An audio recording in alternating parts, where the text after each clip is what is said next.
더 뉴스 2부 시작합니다. 경기도 이천에 있는 상가 건물에서 불이 나 소속 병원에서 치료를 받던 환자 4명과 간호사 1명 등 5명이 숨지고 44명이 부상을 입었습니다.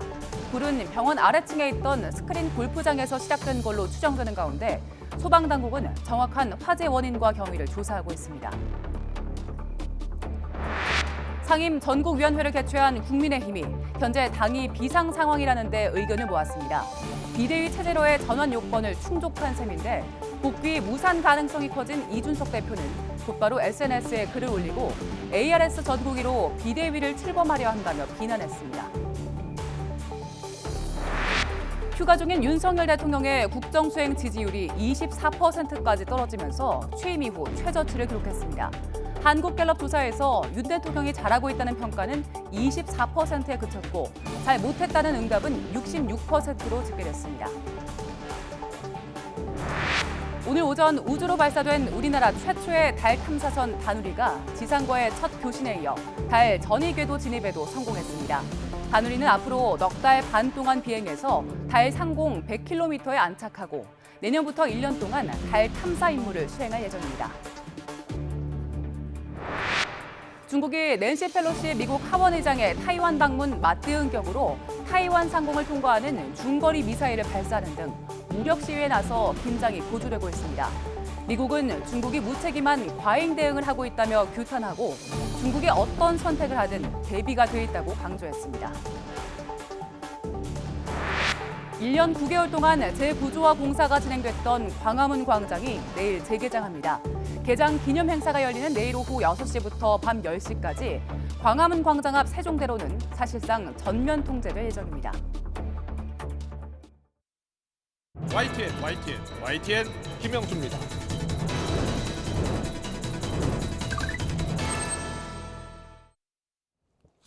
더 정치 시작하겠습니다. 윤석열 대통령 지지율 하락세가 멈추질 않고 있습니다. 갤럽 조사에서 전주보다 4%포인트 떨어진 24%를 기록, 또 취임 후 최저치를 기록했습니다.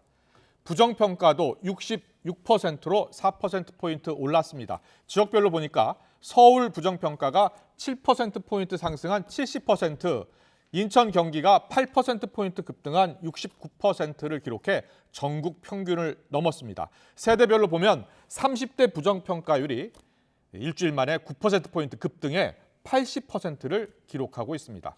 부정평가 이유를 보니까 인사잘못이 23%로 가장 높았고 경험 부족, 무능, 독단 일방적, 소통 미흡 순으로 많았는데요.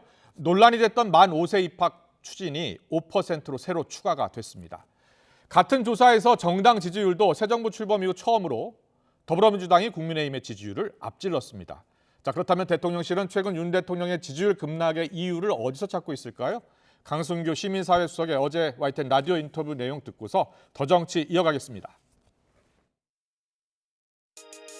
국민적 큰 기대에 대통령 비서진이나 내각이 충분히 부응을 해야 되는데 그렇지 못한 측면이 있는 것 같고요. 네. 여수야대 상황에서 또 만만치가 않고요. 또 일부 야당에서는 이런 부분을 악의적 프레임으로 공격도 하고 있습니다. 다만 여러 여건 속에서도 국정 과제들을 풀어나가야 되겠죠. 새 정부가 출범하면 많은 분들이 선거에 참여하지 않습니까? 기업들이라든지 어떤 해당 지역에 가서 내가 이러이러한 실력자라고 과시할 수도 있지 않겠습니까? 네. 그거는 어떤 정부든 어떤 선거에서 나타나는 현상이든요.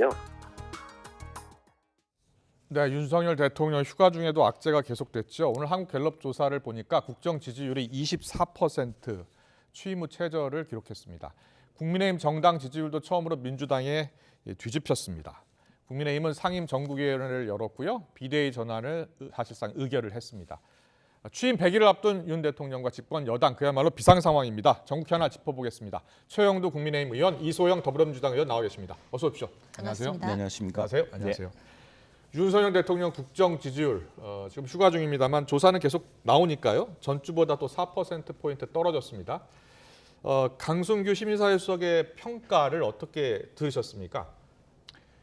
아마 대통령실에 근무하는 수석으로서 답답한 심정이 있었겠죠. 네. 그리고 또 하나 무엇보다도 지금 우리나라 대통령의 권한은 절반밖에 안 됩니다. 실제로 국회의 권한이 막강하고 또 그 여소야대도 예사야대가 있지 않습니까? 그런 상황인데 그런데 책임은 전부 다 져야 되는 이제 그런 답답한 이제 심정을 토로한 것이라고 봅니다. 그런데 지금 당장 국정 지지율은 지금 이런저런뿐 아니라 우리가 놓치고 있는 것은 갤럽 조사에서도 실제로 응답한 부정적 평가한 계층별 분류를 보면은 경제적으로 직격탄을 맞고 있는 어려운 계층이 훨씬 급락 속도가 떨어집니다. 그렇군요. 예, 그래서 얼마 전에 이재명 의원이 못 사는 사람들이 국민의힘 지지한다고 이야기했는데 사실은 이전 여론조사를 보면은 어렵다는 계층들 이런 계층들이 우리 지지에 대한 게 높았습니다. 대통령 선거를 할 때는. 그런데 그 뒤로 지금 그게 점차 떨어지고 있어서 우리가 지금 저지선이라는 게 자꾸 내려가고 있는데 저는 근본적으로는 경제적인 문제라고 봅니다. 경제와 민생이 너무 힘들고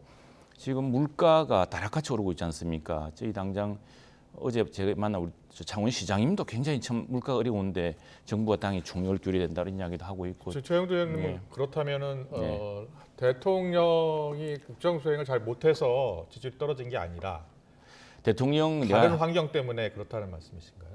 그것도 이렇게 대통령이 물려받는 거죠. 그래서 트루만 대통령 이래로 지금 윤 대통령도 말씀하시지만 모든 책임은 대통령 책상 위에 머무는 겁니다. 그런데 대통령의 권한은 절반밖에 없습니다. 지난 5년 동안 물려받은 유산이 너무 가혹합니다. 그런데 이제 그걸 탓할 수가 없습니다. 대통령이 책임을 잘 져야 되니까 이 모든 것을 극복해 가야겠죠. 근데 여론이 자꾸 떨어지는 것은 지금 반전의 기회가 특별히 없는 상황에서 추세가 급박한데 여기에 저는 설상가상으로 경제와 물가 환율, 금리는 또 당장 서민들의 가계대출을 압박하고 있습니다. 이런 것들이 굉장히 상황을 나쁘게 하고 있다. 여기에 사소하게 터진 문제지만 지금 5세 연령 입학 문제 좀 서리걷던 의제 제기라든가 이런 것들이. 그런데 부정평가 이유를 좀 보면요. 인사 잘못 23%고요. 경험 부족 무능, 또 여기 독단 일방적 소통 미흡. 그거는 같은 약간 경우에는 여론조사 방법을 잘못 아신 것 같은데. 이건 주관식이니까요. 아니요. 갤럽 조사에서 그렇게 주관식으로 답변한 사람이 몇 퍼센트인지를 보셔야 됩니다. 지금 그런데 자 1000명 샘플이지 않습니까? 1000명 샘플에서 666명한테 물어본 겁니다. 왜 부정 평가를 하셨냐라고 물었을 때 그 가운데 23%가 인사 때문이다. 그리고 10%가 저렇게 이야기하는 거죠. 지금 인사 잘했다고 칭찬하는 사람 누가 있습니까? 그거야 딱 물어보면 이렇게 하겠지만 그 건지에는 예컨대 응답하지 않은 40% 이상 되는 분들을 건져라든가 또 그렇게 답변하신 분들의 건지에는 기본적으로 이게 경제적인 그 민생의 어려움이 그게 이제 답변 분류를 보면은요 직업군 자영업자냐 농업이냐 또는 소득 수준에 대해서 소득 상층이냐 중층이냐 하층 그 분류를 보시면 또 다른 평가가 나와 있습니다. 알겠습니다. 어제 하실 말씀이 많을 것 같은데 이소영 의원님, 자 일단 국정수행 능력, 국정수행 지지율 24%까지 떨어졌는데요. 민주당에서는 윤석열 대통령 지지율이 24%가 떨어진 가장 큰 이유를 어디서 보고 있나요? 일단 죄송한 말씀인데 최영도 의원님 방금 이제 분석하신 말씀을 듣고 있으면 윤석열 정부나 국민의힘의 지금 판단이 굉장히 안일한 것 같습니다. 지금 굉장히 심각하게 보셔야 되는 게요. 우리가 박근혜 전 대통령 국정 개입 의혹으로 탄핵당하기 직전이 2016년 10월 3주차 이제 여론조사를 보면은 그때가 25%였거든요. 이번 주 윤석열 대통령 지지율이 24% 지금 까지 떨어진 거 아니겠습니까? 그리고 문재인 전 대통령의 5년 통틀어서 지지율 최저치가 29%예요. 그럼 24%의 지지율을 3개월 만에 지금 보이고 있다는 것은 굉장히 이례적이고 심각한 상황인데 이게 민주당 탓이다, 전 정부 탓이다. 아직도 그렇게 생각하고 계시다고 한다면 저는 윤석열 대통령 지지율은 앞으로 더 떨어질 것이라고 생각을 하고요.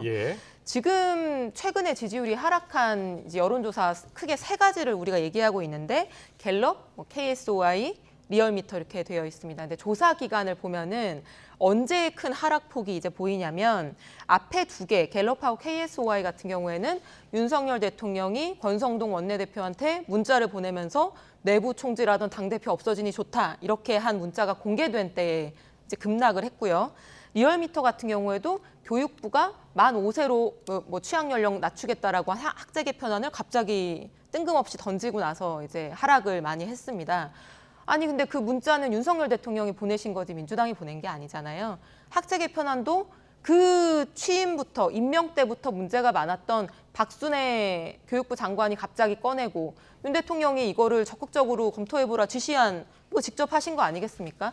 근데 이런 상황에서 지금 지지율이 이렇게 이례적으로 역사적으로 사례를 찾아볼 수 없을 정도로 3개월 만에 급강하한 상황에서 아직도 전 정부가 잘못한 걸 우리가 물려받았는데 그래도 우리 책임이다 이런 인식을 가지고 계시다면 저는 문제라고 생각하고 더욱이 어제 오늘 강력하게 보수층에서도 문제 제기가 되고 있는 것이 미국의 낸시 펠로시 하원 의장 지금 방한과 관련해서 외교 참사가 벌어지지 않았습니까? 지금 외교적으로 대응을 휴가 중이어서 안 하겠다라고 하면서 대학로에서 연극 보고 뒤풀이하는 사진이 공개되고 이거는 이번 여론조사에 반영되지도 않았거든요. 이것까지 반영되면 저는 더 하락할 여지가 크다고 생각하고요. 저는 굉장히 비상한 상황으로 생각하고 정말 태세와 태도를 전환하셔야 되는 상황이라고 보입니다. 예, 저는 이제 민주당 특히 이소영 의원께서 한미 동맹에 대해서 저렇게 중요한 말씀을 해주셔서 고맙습니다. 네.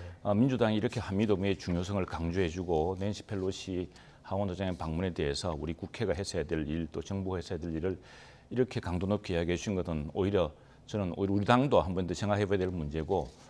그게 어떻게 된 겁니까? 그러니까 그게 국회 예. 차원에서 그리고 또 정부 차원에서 오늘 아침에 예. 이제 뭐 어떻게 정리가 되고 경향신문에도 있는 겁니까? 이렇게 사실 나오고 했는데 진실은 이렇습니다. 그렇다 하더라도 대통령이 직접 만나줬으면 어땠을까 하는 심정이 있고 예. 많은 사람들이 이렇게 생각을 하고 있습니다. 그리고 또 하나 이런 어려운 시기에 지정학적 위기가 고조되는 상황에서 민주당이 한미 동맹의 중요성을 이렇게 강조하고 나서신 것은 참 환영할 만한 일입니다. 앞으로 이런 기조를 계속 유지했으면 좋겠고 첫 번째 이거라고 합니다.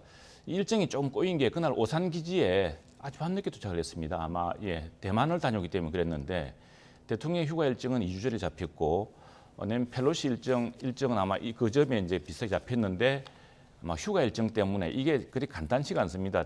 펠로시 의장은 펠로시 의장대로 의전 문제라든가 경호 문제가 있고 대통령은 대통령대로 경호가 있어 그랬을 텐데 저 의전 참사라고 하는 것은 좀 민주당이 좀 그건 지나치다고 생각을 합니다. 지금 국회의장실에서 책임져야 될 문제인데 펠로시 의장이 대만을 다녀오는 일정이 좀 늦게 잡혔습니다. 늦게 도착했고 해서 뭐 그런데 그거는 뭐 지금 국회의장실에서도 일단은 펠로시 의장하고 조율을 시도했다는 그렇죠. 펠로시 거죠. 의장 쪽에서 나오진 말아달라 이렇게 했다는 것인데 두 분 다 의원이시니까. 근데 제가 좋습니다. 아무튼 전반적으로 그런 뭐 반박드리겠습니다. 이소영 의원님의 그런 강도 높은 비판이라든가 그 한미 동맹의 중요성에 대한 인식은 전적으로 공감합니다.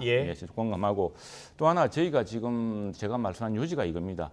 저는 이번 위기가 사실은 이번에 실수한 위기 뭐 그런 건 말로 사과하면 됩니다. 그리고 지금 뭐 우리 교육부총리의 그런 학령 문제 이런 문제는 지금 정부 의견으로 공식 채택된 것도 아닙니다. 그 여론에 따라서 바꾸면 됩니다. 그러나 제가 생각할 때 더 큰 걱정은 이 정부 여당으로서 더 큰 걱정은 이 지금 사소하진 않죠. 굉장히 중요한 말의 실수 또 말로 인한 갈등 이런 것은 말로서 풀 수가 있고 그건 태도의 변화로 가능한 문제인데 지금 추락하고 있는 경제적 민생 상황은 굉장히 심각해서 이 문제는 정부 여당이 총력을 기울이지 않으면은 제가 걱정하는 부분은 그런 부분입니다. 지금 뭐 우리 이소영 의원님이 이야기하신 그런 문제에서 왜 저는 애타는 마음이 없겠습니까? 모두 같은 생각이죠. 그리고 뭐 그걸 지난 정부 지금 탓해봐야 뭐 하겠습니까? 이소영 의원님 하실 말씀 있으실 것 같으니까 얘기해 주세요. 오늘 한 언론에 실린 국민의힘 당직자의 표현을 제가 읽어드릴게요. 낸시 펠로시 미국 하원 의장이 방한했는데 대통령은 휴가를 갔다. 동네 구멍가게 사장도 휴가 갔다고 이렇게는 안 한다. 지금까지 왜 한미동맹을 그렇게 외쳤나? 지금 대통령실과 여당에 제대로 된 컨트롤 타워가 있나? 그렇지 않으면 지지율 10%도 곧 온다. 이게 국민의힘 당직자가 답답한 나머지 한 비판인데요. 지금 최영도 의원님 말씀하신 게 두 가지인 것 같습니다. 저쪽이 하원 의장이기 때문에 국회의장실에서 알아서 책임져야 되는 거죠. 대통령실이 뭐 어째야 되냐. 두 번째는 대통령이 휴가 중이어서 일정이 꼬였다고 말씀을 하셨는데요. 일단 휴가 문제부터 말씀드리면 역대 대통령 중에 이렇게 하신 적이 없습니다. 김대중 대통령 여름 휴가 중에 윌리엄 코언 미 국방장관이 방한을 해서 그때 청남대에서 접견을 한 적이 있고요. 이명박 대통령도 휴가 일정을 축소해서 쿠웨이트 총리 접견한 적이 있습니다. 문재인 대통령도 여름 휴가 기간에 휴가지인 해군 공간에서 인도네시아 국방장관 접견한 적이 있고요. 휴가 중이어서 미국 하원 의장을 못 만난다? 한미동맹을 그렇게까지 강조하던 윤석열 정부의 변명이 될 수 없다고 생각하고요. 민주당의 공식 입장은 만났어야 된다는 거군요. 그랬어야 되는 거죠. 그리고 사실은 방한할 때 지금 뭐 외교부 장관 뭐 이렇게 접견 나간 사례들이 있습니다. 그런데 뭐 대만, 일본 모두 외교부 장관이나 차관이 접견 나갔는데 우리 정부 누가 어떻게 대응을 했나요? 아무런 계획도 대응도 없었던 것이죠. 그리고 국회의장의 의전 파트너를 국회의장만 해야 된다? 정부는 상관없다? 그렇지 않습니다. 김대중 대통령도 과거에 미국 하원 의장 청와대에서 접견하고 오찬했었고요. 박근혜 대통령도 미국 하원 대표단 청와대에서 맞이했습니다. 문재인 대통령 마찬가지로 러시아 연방 상원의장 직접 접견했고요. 이게 지금 핑계가 되지 않는 문제를 얘기하고 있는 것이고, 지금 낸시 펠로시 하원의장이 여러 국가를 방문하고 있지 않습니까? 싱가포르, 말레이시아, 대만, 일본. 예. 우리나라처럼 이렇게 한 곳이 한 군데도 없습니다. 대통령실은 여러 가지 국익을 고려해서 40분 동안 전화 통화로 대신했다 그런 입장인데요. 우리 민주당이 예. 이렇게 한미 동맹을 걱정해 주셔서 정말 좀 다행이고, 저희가 제일 걱정하는 것은 외교 문제에서는 정말 여야가 없어야 된다는 거 아니겠습니까? 예, 예. 그런데 오히려 우리 국민의힘을 질책하면서 여러 이렇게 가지 해주시니까 국익을 국익을 정말 고마운 고려해서 이야기입니다. 고마운 만나지 이야기고. 않은 게 예, 사실입니까? 감사한 일이고, 아니면 뭐가 진실입니까? 또 하나 이제 예. 그 문제는 뭐 대통령실이고 다 판단이 있었을 텐데 네, 네. 그게 이제 이전에 청남대에 있을 때 어떤 경우는 다르죠. 청남대에서 청와대로 오셨던 겁니다. 그럼 예. 낸시 펠로시 의장을 어디로 오라 하기가 그렇습니다. 그리고 낸시 펠로시 아마도 그런 의전상에 뭐가 있었을 거라 생각을 하고, 예. 두 번째는 낸시 펠로시 의장 일정이 이게 사전에 확정이 안 됐습니다. 대만을 다녀오는 일정 때문에 아시지 않습니까? 예. 대만을 가면서 얼마나 긴장이 고조되었습니까? 그랬던 것이고, 또 하나는 이제 윤석열 정부는 한미 동맹에 관해서는 전화 통화로 이야기했지만 그만한 자신감이 있기 때문에 그렇게 하는 겁니다. 그렇게 하는 것인데, 그러나 여기에 대해서 민주당이 걱정해주고 국민들이 걱정해주니까 윤석열 정부는 이런 국민들의 걱정, 또 민주당 정부의 이런 또 뜻밖의 지원을 바탕으로 한미 동맹을 더욱 공고하게 해야 되겠다고 생각을 합니다. 알겠습니다. 국민의힘 상황 바로 넘어가겠습니다. 제가 한 가지만 말씀을 드릴게요. 네.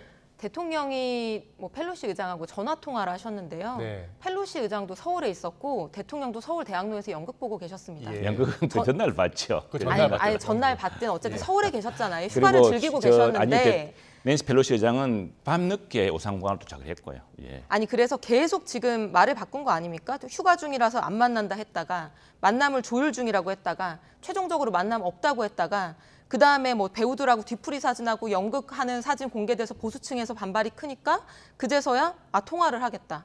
통화를 하고 지금 굉장히 중요한 어떻게 보면 외교적으로도 의미 있고 한미동맹 강조해온 윤석열 정부에서 펠로시 하원 의장이 서울에 한국에 와 있는 상황. 시간이 많지 않으니까. 이런 예, 것들 감사합니다. 고려해야 된다고 그런 생각합니다. 우려를 함께 비판하신 것 해주셔서 같고요. 예. 한미 동맹이 더 강화될 것 같습니다. 예, 알겠습니다. 예.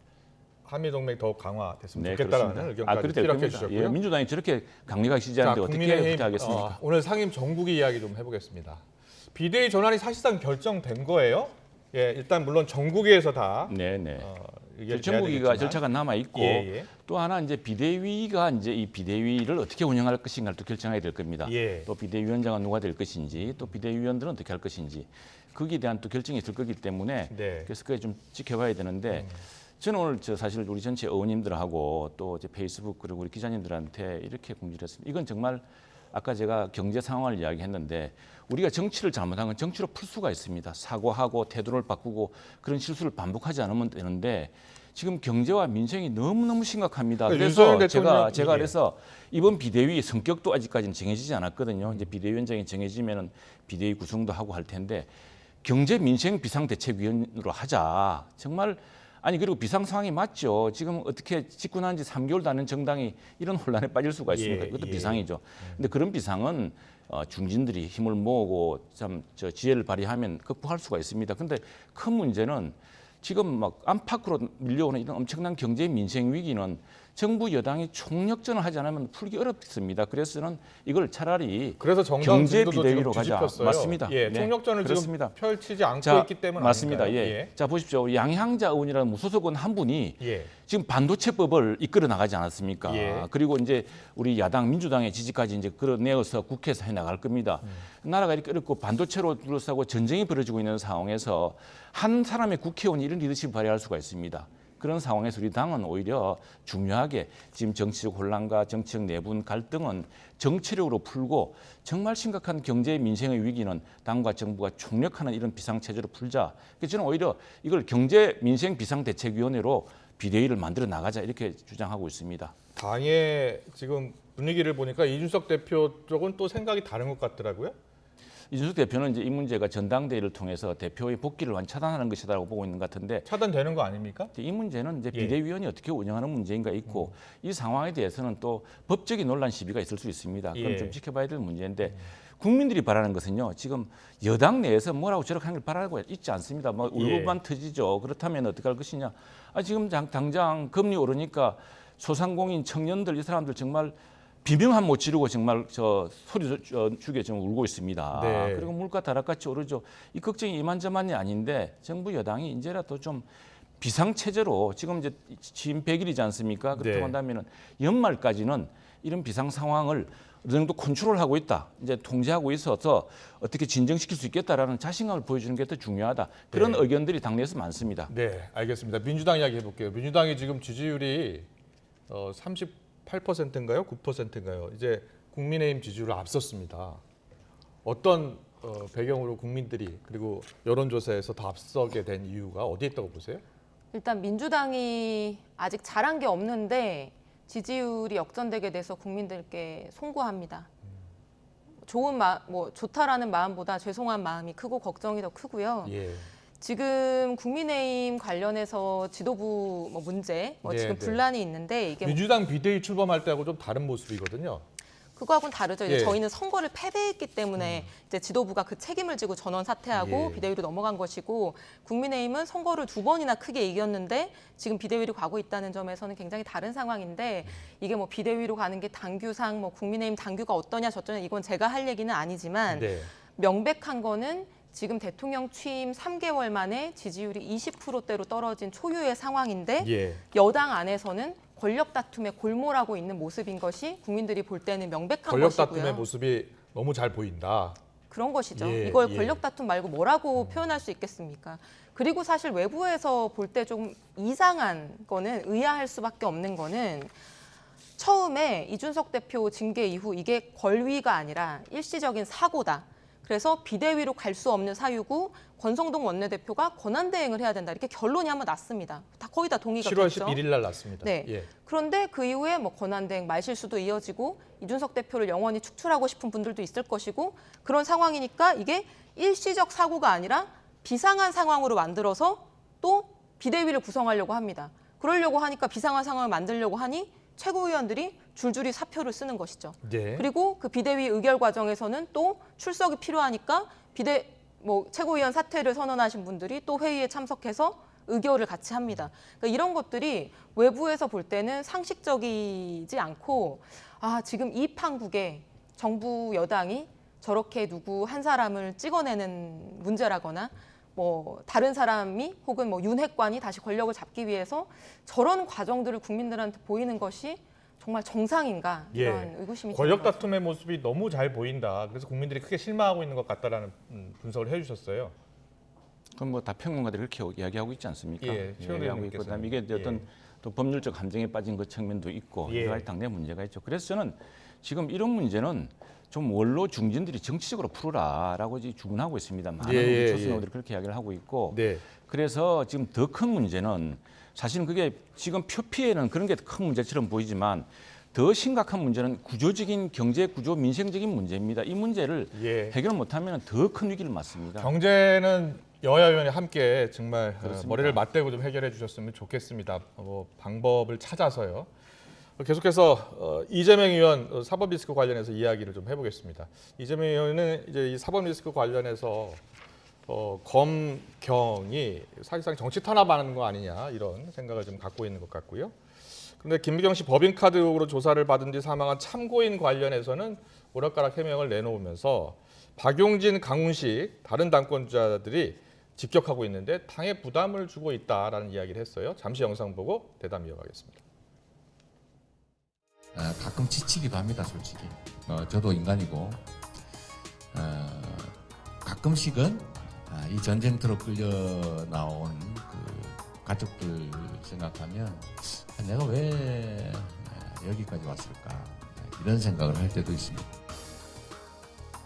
이런 식의 해명은 의혹을 해소하는 것이 아니라 의혹을 더 증폭시킬 뿐이라고 생각합니다. 거듭된 진실공방 속에서 오히려 민주당에 큰 부담이 되고 있다. 선당후사가 아닌 자생 당사, 나는 살고 당은 죽어도 되는 사당화의 길을 가는 것이 아니겠냐라고 하는 우려가 계속 번지고 있는 거거든요. 네. 이재명 의원의 쪽에서 해명이 조금 바뀐 측면이 있어요. 처음에는 사망한 참고인과 관련해서 전혀 관계가 없다라고 했는데 알고 봤더니 김혜경 씨 수행원 중에 한 명이었던 거죠.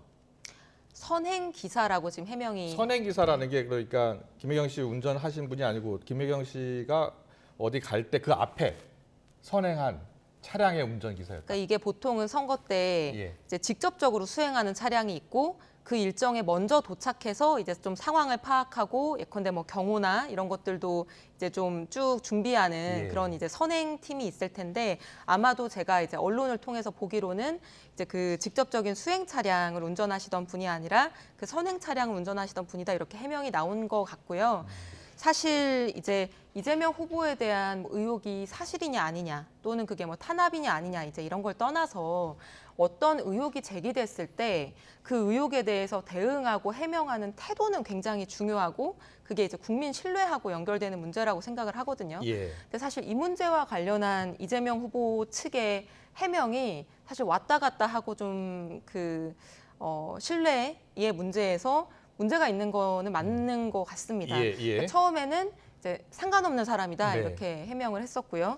무당의 나라 이런 이야기까지 나왔었죠. 그랬었고 이제 그 1차 보도에서 이분이 운전기사였다 이런 보도가 나왔을 때 이제 그것을 부인하면서 이거는 음해다 이렇게 주장을 했었는데 2차 보도에서 선관위 회계장부상 운전기사로 이제 월급이 지급됐다는 1,500만 점이 원인가 지급이 됐었죠. 드러나니까 이제 직접적 수행 기사가 아니라 선행 차량의 기사다 이렇게 해명이 나온 것인데요. 그 사실은 해명이 어떤 그 사실관계가 밝혀질 때마다 계속 바뀌는 후보 거는 쪽에서는 사실은 수행원이었기 때문에 이름이 나오고 사망한 사람이 누군지 나오기 때문에 한 번만 확인하면 알 수 있었던 거 아니었을까요? 그래서 이게 뭐 급박하게 의혹이 제기되는 과정에서 충분한 사실관계를 이제 정확히 정리하지 못하고 해명이 몇 번 잘못 이어지다 보니까 의혹이 증폭되고 뭔가 숨기려고 하는 게 아니야? 라고 하는 의구심을 자아낸 측면이 저는 있다고 생각하고 지금이라도 앞서서 뭐 한 해명이 잘못됐다라고 한다면 그 부분에 대해서는 유감이나 사과 표명을 하고 정확한 사실관계가 무엇인지 국민들께 진솔하게 좀 말씀하시는 게 필요한 상황이 아닌가 싶습니다. 알겠습니다. 최영두 의원님. 이 야당에서는 검찰의 그 수사 발표, 김혜경 씨 법화 카드 유용 의혹과 관련해서 수사 발표가 조만간 있을 것이라고 하잖아요. 8월 중순. 이게 전당대회, 그러니까 민주당 전당대회 영향을 미치려는 것 아니냐 이런 이야기 하거든요. 영향을 미치는 게 아니라 경찰과 검찰이 그동안 뭐 했는지 모르겠습니다. 아니 그 문제 제기된 지 벌써 얼마나 오래됐습니까? 이래가지고 국민들이 의구심이 잔뜩 있고 지금 자꾸 의문의 죽음이 잇따르고 있고 지금 이재명 의원의 이 말이 바뀌어가지고 민주당 내에서도 크게 걱정하고 이러다 큰일 나는 거 아니냐라고 말이 나오고 있는데 빨리빨리 그런 의혹을 해소해서 경찰과 검찰이 정도로 갔었어야죠. 그리고 그 문제는 그래 놓으니까 지금 민주당 의원들조차 잔뜩 걱정하고 있지 않습니까? 이렇게 당 대표 선거 하다가 뭐 대표 선거 대표가 지금 어대명이라고 하지 않습니까? 어차피 대표는 이재명이라고 다 되는 건 누구나 알고 있는데. 되고 나서가 더 큰 걱정이다라고 이야기하고 있지 않습니까? 그게 뭐 전당대회 앞서서 발표한다고 해서 그게 무슨 선거 영향을 미치겠습니까? 지금 민주당 의사결정 구조를 보자면은. 그래서 지금 빨리 경찰이나 검찰은 이런 말이 있습니다. 없는 범죄를 나쁜 건 그건 반드시 막고 그건 엄단해야겠죠. 그러나 있는 범죄를 적당히 덮고 엎고 지연시키려고 해서는 안 된다는 것을 이건 좀 분명히 했으면 좋겠습니다. 알겠습니다. 취임 100일을 앞둔 윤석열 대통령 지지율이 24%까지 떨어졌다라는 소식과 함께 민주당 이야기도 좀 해봤습니다. 이 경찰 문제에 대해서는 저도 한마디 해야 될 것 같은데요. 야당이 당대표를 뽑는 전당대회를 하고 있는데 그중 후보 한 명에 대한 수사 결과를 전당대회 몇 주 전에 발표할 거다 이렇게 경찰이 미리 예고하는 거는 저는 적어도 처음 보는 광경이고요. 지금 어떻게 보면 야당을 탄압하고 이 뭔가 정당 정치에 개입하려고 하는 거 아니야라는 의구심을 갖기에 야당 입장을 제가 이렇게 여쭤봤습니다. 상황이고 작용과 반작용이 있을 거라고 봅니다. 오히려 이게 야당 주자 탄압하는 거다라고 해서 오히려 응집 결집이 일어날 수도 있기 때문에 이런 것은 부적절하다 생각합니다. 알겠습니다. 잘 들었습니다.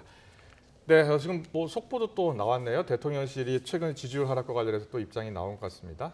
네, 여론조사는 민심의 지표다. 부족한 것 채우겠다라고 입장을 밝혔습니다. 좀 더 자세한 소식은 이어지는 뉴스 시간에 전해드리겠습니다. 지금까지 이소영 더불어민주당 의원, 최영두 국민의힘 의원과 함께했습니다. 잘 들었습니다. 감사합니다. 고맙습니다.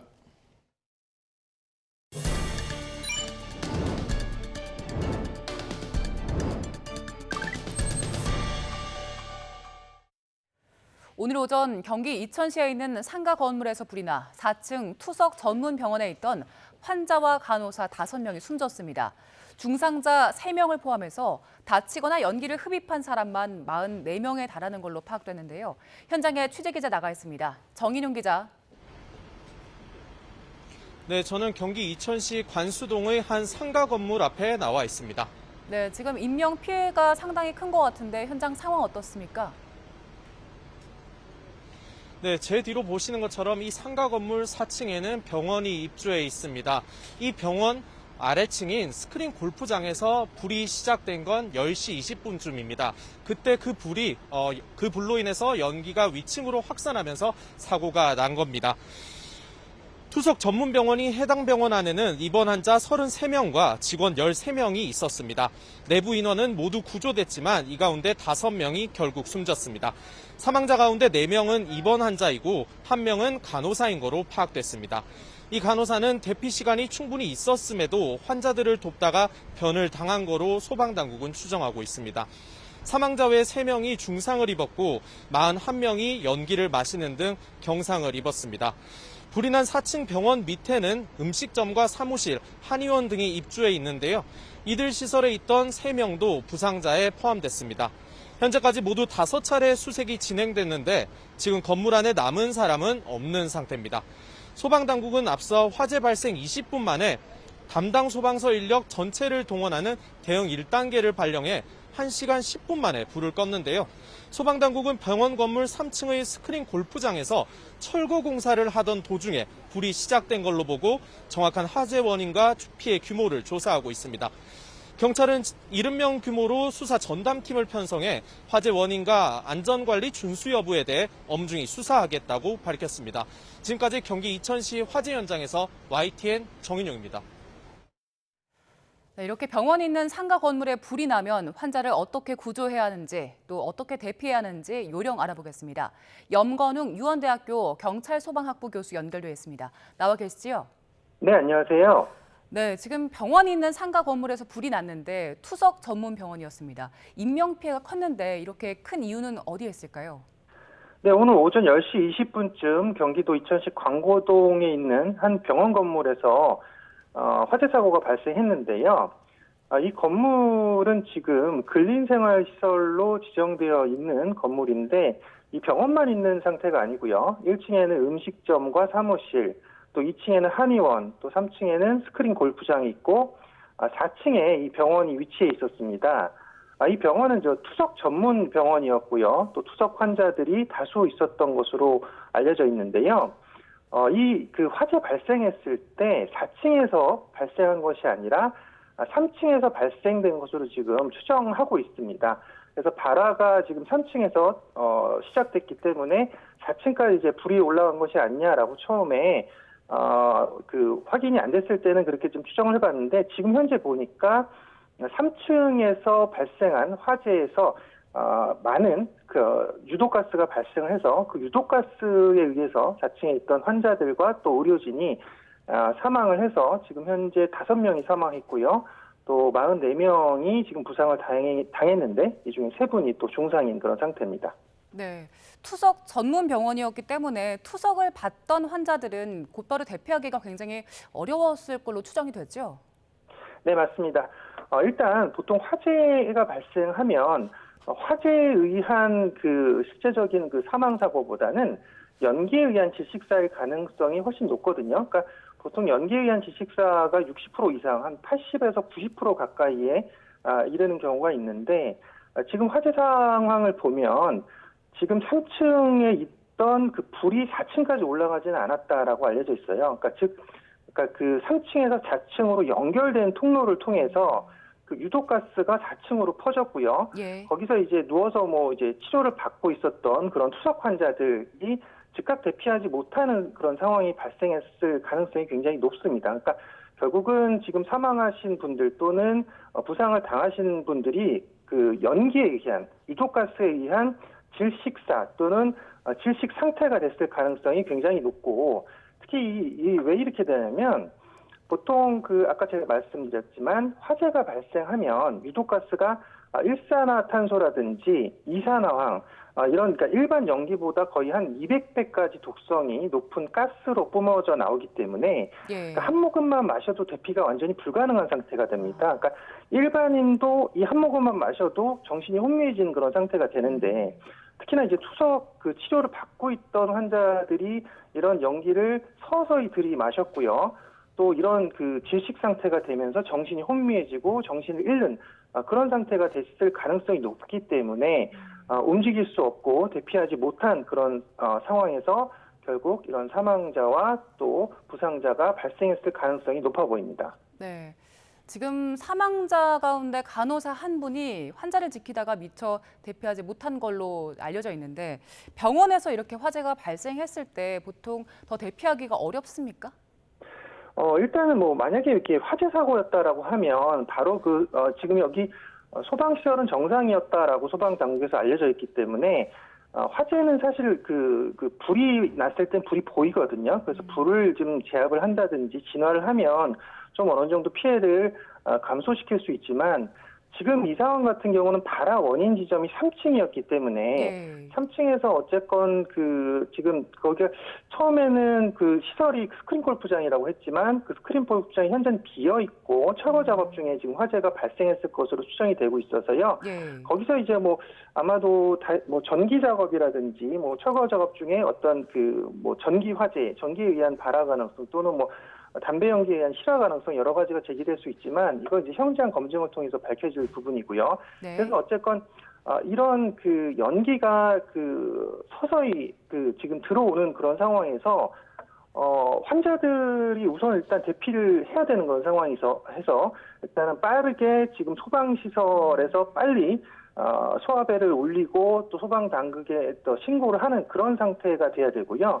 또 이 불이 났을 때 이런 어떤 행동 요령은 당연히 주변에 있는 창문들을 다 깨야 됩니다. 그래서 유독가스를 빼야 되는 그런 행동들을 해야 되고 또 주위에 뭐 불이 난 사실을 알린다든지 뭐 소리를 질러서 알린다든지 그런 행동을 한 다음에 그다음에 이제 신속히 대피해야 돼요. 그러니까 엘리베이터는 특히 타시면 안 되고 비상구를 이용해야 되는데 가장 가까운 곳으로 나가셔야 됩니다. 그러니까 뭐 저층이면 1층으로 빨리 대피를 하시고 만약에 고층인데 1층으로 대피하기가 어렵다라고 하면 옥상층으로 가는 그 대피 방법을 택하셔야 되고 만약에 방화 구획이 설정되어 있는 건물이다. 그러니까 불이 들어오지 않는 그 방화문이 있는 쪽이 있거든요. 만약 그런 구역이 있다라고 하면 그쪽으로 빨리 대피를 하셔서 구조를 기다리시는 그런 지금 노력을 해야 되고요. 특히 이제 주위 사람들과 그 주변에 있는 소화기 같은 것들을 통해서 초기에 소화를 빨리 해주시면 불을 키우지 않는 그런 상황이 될 수 있습니다. 네. 말씀하신 것처럼 지금 병원에서 불길이 번진 건 아니었는데 그 유독가스 때문에 사망한 걸로 추정을 하셨잖아요. 네. 지금 3층에서 4층으로 연기가 이렇게 빨리 번진 이유를 그 건물의 구조적인 이유로 보면 될까요? 예, 맞습니다. 일단은 지금 이게 아마 3층과 4층에 연결된 통로가 있었을 거예요. 그래서 이제 연기가 이제 들어오기 시작했는데 아마 이 연기를 들이마시면서도 지금 이런 화재에 의한 유독가스는 연기를 들어마시면서도 본인이 그러니까 인지를 하지 못하는 상태가 됩니다. 서서히 중독이 되고 거기서 이제 몸을 움직이거나 가눌 수 없는 그런 상태가 되기 때문에 지금 그러니까 만약에 그 4층에 바로 그 불길이 번진 상태를 확인했다라고 하면 조금 더 그 대피 조치가 빨랐을 수 있는데요. 4층에는 불이 전혀 보이지 않고 유독가스만 서서히 침투를 하는 상황이기 때문에 어쨌건 또 이런 투석 환자들이 다수 있는 그런 병원에서 좀 그 피해가 커질 수밖에 없지 않았나 이런 상황으로 볼 수 있습니다. 네. 지금 이렇게 병원이 입주해 있는 상가 건물 같은 경우에는 소방 관리를 어떻게 해야 되겠습니까? 일단 현재는 그 화재 예방 및 소방시설 설치 유지 및 안전 관리에 관한 법률에 의해서 올해 8월까지는 8월 30일까지 지금 기존 스프링클러라든지 또는 간이 스프링클러가 설치되어 있지 않은 병원에 대해서도 이 스프링클러를 소급해서 설치하도록 되어 있습니다. 그러니까 지금 현재 이런 의원들도 다 해당이 되는 건데, 그래서 지금 뭐 의료가가 최근에 이제 코로나로 어떤 어려움을 겪고 있기 때문에 이게 좀 약간 기간이 좀 유예가 더 되긴 했어요. 하지만 기본적으로는 이 화재에서는 초기 진화가 가장 중요하고요. 또 신고가 중요하고요. 또 대피가 가장 또 중요하거든요. 그렇기 때문에 초기에 신고를 바로 하고 또 소방당국이 신고를 하면서 진화를 할 수 있는, 만약에 여건이 된다라고 하면 같이 진화를 해줘야 되고, 주변의 사람들에게 알려서 못 듣는 경우도 있습니다. 뭐 예를 들어 격실이 있다든지 뭐 방 문이 닫혀 있다, 그러니까 문이 닫혀 있다든지 이런 경우는 잘 들을 수 없기 때문에 아주 큰 소리로 불이하라고 외치면서 빨리 대피할 수 있도록, 또 소방벨도 같이 울려주면서요. 그래서 빨리 모든 사람들이 대피할 수 있도록 하는 것이 중요하고, 그 다음에 그리고 또 이런 건물에 있는 그런 분들은 빨리 지금 엘리베이터를 타지 않고 비상구를 이용해서 건물의 옥상이나 또는 1층으로 내려가는 게 가장 좋고요. 그래서 빨리 대피를 해야 되고요. 혹시나 불이 난 건물 속에 갇힌 경우들도 있습니다. 그러면 이제 손잡이가 이제 뜨거워지거든요. 밖에, 그러니까 내가 보이지 않는 그 반대쪽에 있는 데선 이미 불길이 걷잡을 수 없는 상황일 수 있거든요. 그러면 그것이 이제 그 문의 손잡이에 열이 느껴집니다. 그러니까 이 손잡이 열이 느껴진다는 건 내가 있는 그 반대쪽 구역은 이미 불이 크게 있는 상태다. 불이 있는 상태다. 그러면 이쪽으로 나가지 않아야 되고요. 또 뭐 창문이나 문틈을 물에 적신 수건으로 막아야 되는데, 최근에는 뭐 코로나 때문에 또 마스크가 있는 경우가 있기 때문에 마스크에다가 또 물을 적셔서 좀 활용을 하면 좋을 것 같고요. 또 이런 입이나 코를 가리고요. 뭐 물에 적신 수건이나 마스크로 입이나 코를 가리고 낮은 자세를 취해야 됩니다. 낮은 쪽으로 가면 연기를 덜 마실 수 있기 때문이에요. 그래서 창문을 통해서 이제 구조 요청을 하셔야 됩니다. 예, 알겠습니다. 자, 염건웅 유원대학교 경찰소방학부 교수 연결해서 이천 화재 관련해서 이야기 나눠봤습니다. 고맙습니다. 네, 감사합니다. 네, 준비된 소식 이어가겠습니다. 오늘 오전 발사된 우리나라 최초의 달 궤도선 다누리가 첫 교신에 이어 달 전위 궤도 진입에 성공했습니다. 오태석 과학기술정보통신 1차관은 브리핑에서 다누리가 발사 후 40여 분이 지난 오전 8시 48분경 발사체와 정상적으로 분리됐고, 이후 달을 향한 전위 궤도에 성공적으로 진입했다고 밝혔습니다. 다누리는 내년부터 1년 동안 세계 최초로 심우주 우주 인터넷을 시도하고 미국 나사의 아르테미스 달 착륙 후보지를 탐색하는 등 임무를 수행합니다. 다누리의 발사 성공으로 본격적인 달 탐사에 뛰어든 우리나라는 오는 2031년 달 착륙선을 보낼 예정입니다. 특히 독자적인 우주 탐사 역량을 확보하기 위해서 차세대 한국형 발사체를 이용해서 자력 발사하겠다는 계획입니다.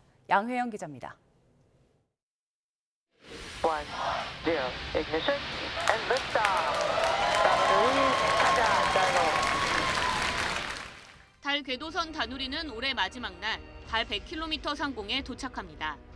내년 1년 동안 달을 돌며 고해상도 카메라로 달 표면을 촬영하는데, 이 정보는 우리나라 첫 달 착륙선의 착륙 후보지 선정에 쓰일 예정입니다. 오는 2031년 발사 목표인 국내 첫 달 착륙선은 다누리보다 2배 정도 큰 1.5톤급 이상으로 제작됩니다. 달 표면에 착륙해 자원 탐사 등의 과학 임무를 수행하게 되는데, 다누리보다 엔진 성능이 커지는 건 물론 자세 제어도 더 정밀하게 해야 합니다. 과기정통부는 달 착륙선 개발을 위해 오는 9월 예비 타당성 조사를 신청한 뒤 2024년부터 본격적으로 달 착륙선 개발에 나설 예정입니다.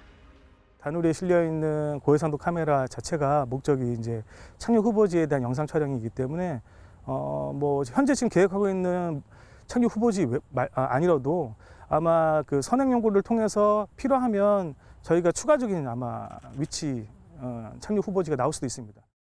국내 첫 달 착륙선은 누리호보다 더 강력한 차세대 발사체에 실어 우리 땅에서 쏘는 게 목표입니다. 차세대 발사체는 100톤급 엔진 5기와 10톤급 엔진 2기로 구성된 2단 발사체로 누리호보다 외형도 커지고 운송 가능 중량도 늘어납니다. 차세대 발사체 개발이 완료되면 우리나라는 자력으로 달까지 착륙선을 보낼 수 있게 됩니다. 달 착륙선은 이번 보낼 때는 우리 발사체로 보내기 위해서 현재 발사체 개발하는 예타 작업이 진행 중에 있고요. 또 달 착륙선 예타를 위해서 현재 기획 중에 있습니다. 그래서 2030년 초반이 되면 우리 발사체로 우리 달 착륙선을 보낼 수 있을 것입니다. 다누리의 달 궤도 탐사를 시작으로 달 착륙까지 성공한다면 우리나라는 달을 넘어 화성, 나아가 소행성까지 갈 수 있는 심우주 탐사의 발판을 마련하게 됩니다. YTN 사이언스 양우영입니다. 레바논 베이루트 항구 대폭발의 상징인 대형 곡물 창고가 참사 2주년이 되는 날 또다시 무너졌습니다. 현지 시각 4일 베이루트 항구에 있는 높이 48m의 곡물 창고 4개가 엄청난 소리를 내며 무너졌습니다. 이 곡물 창고는 지난 2020년 베이루트 항구에 몇 년 동안 방치됐던 질산 암모늄 2,700여 톤이 용접 과정에서 폭발하며 일부가 붕괴했습니다. 멕시코 북부에서 석탄 광산 붕괴 사고로 광원 10명이 매몰돼 당국이 구조 작업을 벌이고 있습니다. 갱도가 붕괴되자 광원 5명은 탈출했지만 10명은 미처 빠져나오지 못해서 반쯤 물이 찬 지하 갱도에 그대로 갇힌 걸로 전해졌습니다.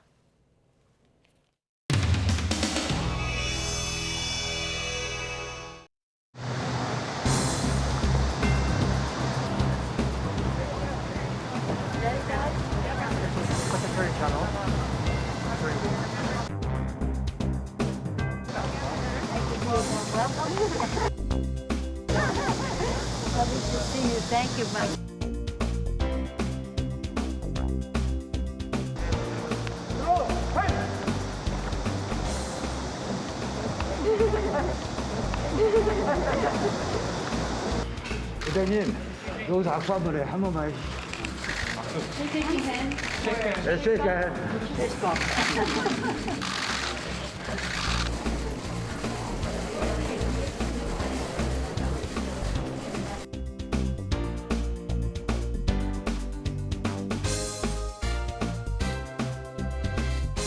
민주당에서 오늘 그 펠로시 하원의장 방문 관련 의전 참사다 계속 이런 비판 나오는데 이 부분은 어떻게 생각하세요? 내가 입장 냈잖아. 의장 책임을 하고. 네. 국회의장이 받잖아요. 미국 국회의장이잖아. 미국 의회에서 방문할 때는 영접을 의회에서 나가서 합니다. 그게 세계 공통의 의전 방식이에요. 그렇기 때문에 행정부에서 나가지 않은 건 당연한 거고.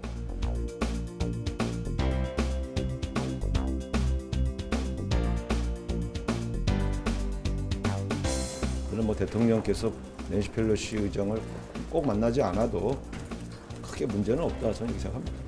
미중 갈등에 깊이 너무 빠져들지 않는 그런 측면의 고려를 하면 저는 비판할 문제는 아니다. 저는 이렇게 봅니다. 네, 이어서 낸시 펠로시 미 합중국 하원 의장께서 발표하시겠습니다. 2015, we were able to take pride in passing the legislation in the Congress relating to the Comfort Women legislation. It was, it had its, shall we say, friends, and it had some doubters, but we were not in doubt about that. I just mentioned.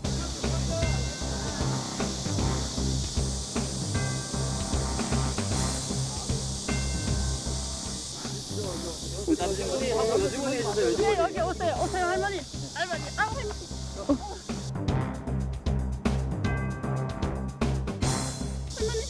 안 한다. 안 한다. 안 한. 내 줘봐.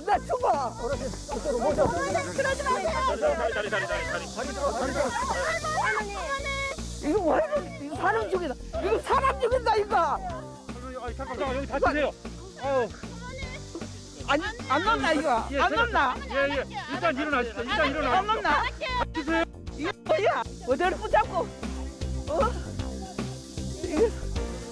이거 사람 죽인다.